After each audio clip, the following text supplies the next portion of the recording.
Hey everybody, my name is Cynical Ham. I want to thank you guys for clicking my video and coming to check out my channel. It is a new channel.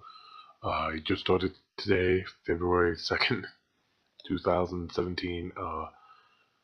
I can't wait to actually get going and take off because I really am going to have fun with what I'm going to be doing on this channel. Let me explain that a little bit for you. On this channel, I only want to get subscribers who want to come back to hear more stories, because that's what this channel is going to be. It's going to be a storytelling channel. I kind of want to just make this a channel to where people can click my video, do something else, but also multitask while listening to my voice. Kind of like, wait, what did he just say? And rewind and be like, oh, that's fucked up. So I'll be reading a lot of horror stories, scary stories, true stories that happen to real people. That's my goal, to find real stories that happen to real people. Um, Other than that, I really don't have anything else to say.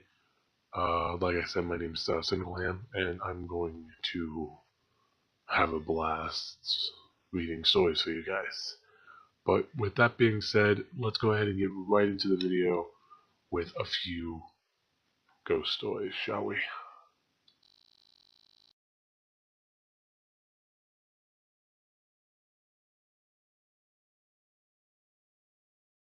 Live in the house. Backs up, big public open space.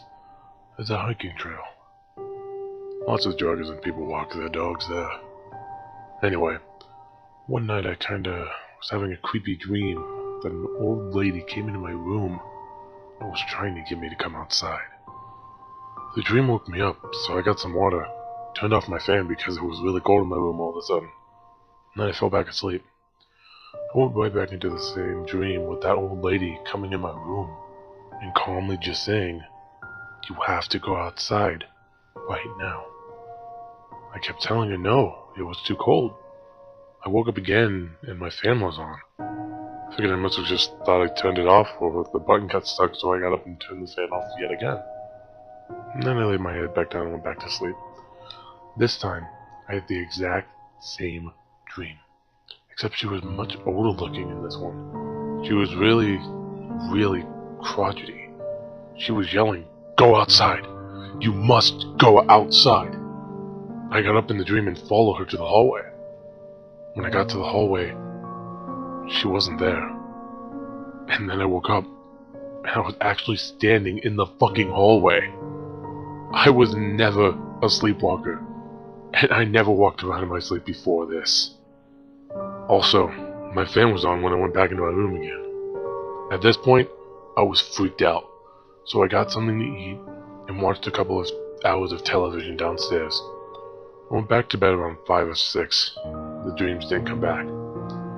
The fucked up part about all this, a few days later, I saw that the police cars were in the open space outside my house that I spoke of.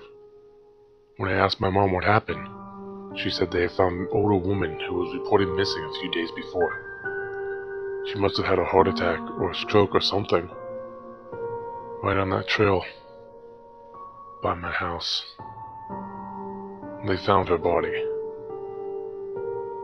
She was trying to tell me.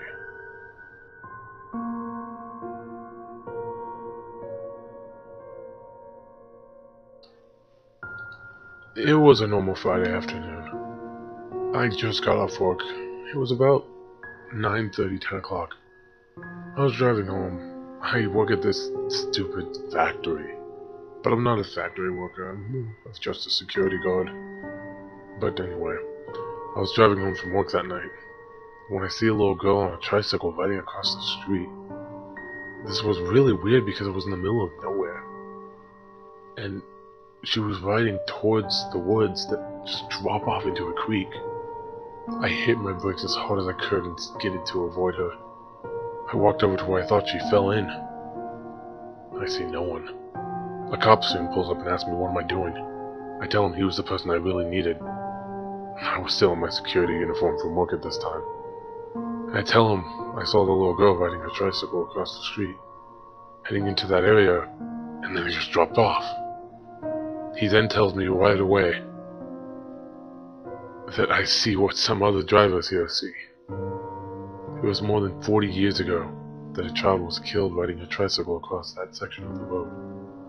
Others have seen her multiple times, sometimes walking, others on a tricycle. After some curious thoughts about this, I went home and did some research. It was true. There was a little girl that did die on that road. My only question is, why did she choose to let me see her? And what was the purpose of the little heart attack she gave me?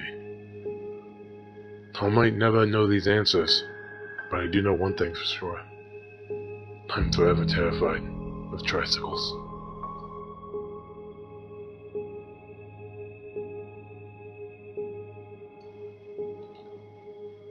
This story, every time I tell it, none of my friends ever seem to believe me.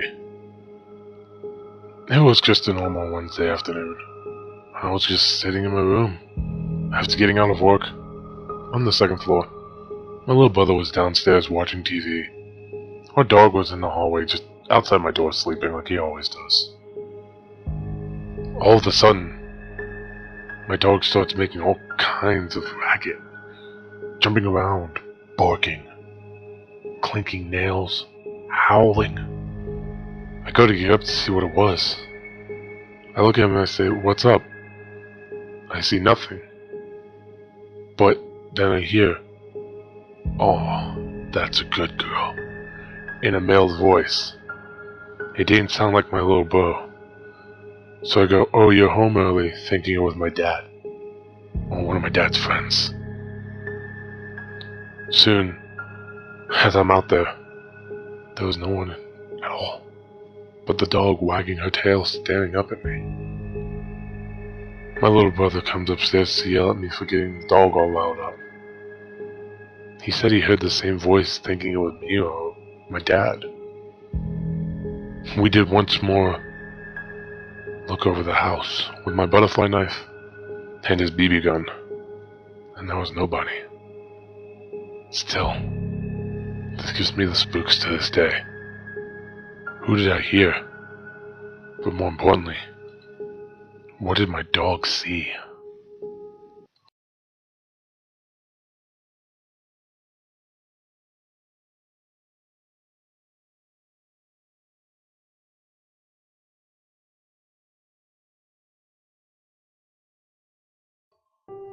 This isn't really that big of a story, seeing as I've seen some people post on Reddit a lot, and really, it gives me the chills, but I figure I might as well tell my story. When I was around 12, my mother had to go out of town for a bit. She had left me home alone for a few days. We lived really close to a relative, so it wasn't a big deal back then. She refused to give me a mobile phone because she figured it would just be easier to call me on the landline, if anything came up, of course. She told me the date when she would be back, and that was that. The date arrives, and I hear my mom knocking on the door downstairs, calling my name. This was really odd. My mom had a key to the front door. Why would she be? My dog, who loved her, got really excited when she heard the voice, and she went running down to greet her. But she got to the door and just freaked the hell out. And she ran back upstairs to me. Her fur was just pointed in every direction, the hair on the back of her neck. I swear I could have cut glass. I refused to go downstairs and open the door. The phone should start to ring, and that really scared me.